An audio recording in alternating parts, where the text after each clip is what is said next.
সর্বপ্রথম কিয়ামতের ময়দানে আমি মুহাম্মদ আমার মাথা উঁচু করব।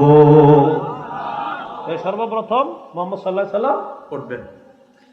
আরেকটা বর্ণনা থেকে বোঝা যায়, ক্বালা রাসূলুল্লাহ সাল্লাল্লাহু আলাইহি ওয়াসাল্লাম, মুসলিম শরীফ 2278 নম্বর হাদিস। রাসূলুল্লাহ সাল্লাল্লাহু আলাইহি সাল্লাম বলেন,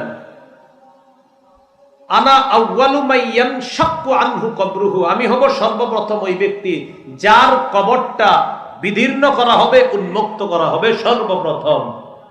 তাহলে সর্বপ্রথম আমার কবরটাই উন্মুক্ত করা হবে, এরপর আমি উঠব।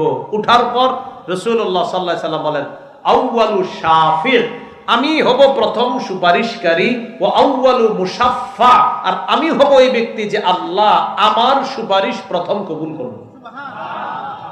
তাহলে সর্বপ্রথম কিয়ামতের মাঠে যিনি উঠবেন তিনি কে বলেন তো? মুহাম্মদ সাল্লাল্লাহু আলাইহি সাল্লাম। রাসূল সাল্লাল্লাহু আলাইহি সাল্লাম উঠবেন।